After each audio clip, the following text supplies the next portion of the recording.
Hey, we're inside one of the most exquisite palaces in the entire world. They've obviously spared no expense. But what is it? Where is it? And how much does it cost? Welcome to the Presidential Palace of the Emirates, where Emirate leaders meet and host summits. For years, this was private, available only for politicians and leaders. But last year, they opened this to the public. This is the only palace open to the public in the Middle East. So for the first time ever, I thought I'd show it to you. Here, every door took 350 hours to make. It is carved by hand. Here, they have one of the largest domes in the world, 37 meters in diameter. And they also have one of the largest chandeliers in the world. This chandelier above me is so big there is room inside of it for people to do maintenance work.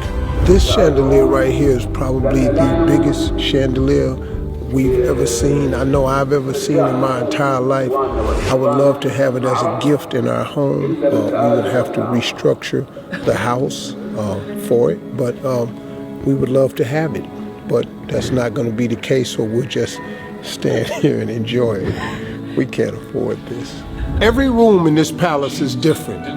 For example, this is the book room, or better known as the House of Knowledge. It is a library full of books. Many of them are very rare and very old. Like this book, the Atlas manuscript on astronomy. It was written during the Arabs' golden age, when Arabs contributed to science, math, and astronomy, paving the way for the European Enlightenment.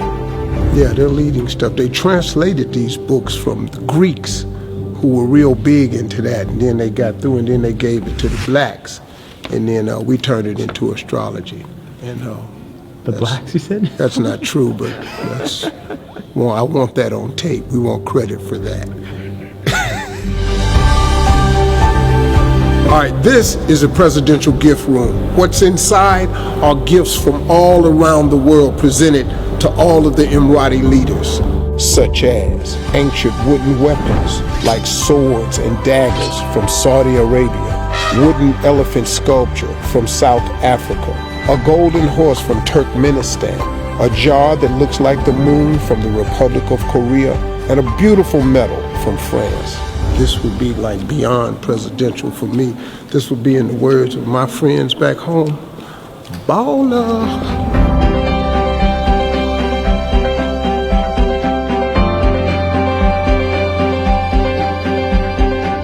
Okay, so this is the food room, but it's better known as the Presidential Banquet. In this hall, there are over 150,000 china, utensils, and silverware.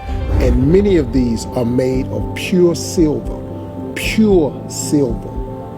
100%. I bet the food is good in here. You look at this. How you going to serve something that's not good? The food is going to be delicious. I want something. Why is there nothing here? They didn't know I was coming. I'm always hungry. Might not be presidential, but I'm hungry, that's for sure. Usually 85% of the day, but I feel very baller sitting in this chair, I'll tell you that. Okay, so I know the question on your mind is probably, how much does all this cost?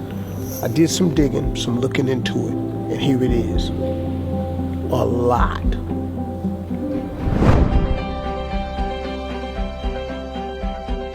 But it's really not the price that matters. It's what this stands for. This is more than gold, more than silver. This is the history of the Arabs and Muslims. This is their culture, presented proudly and beautifully for the rest of the world to see.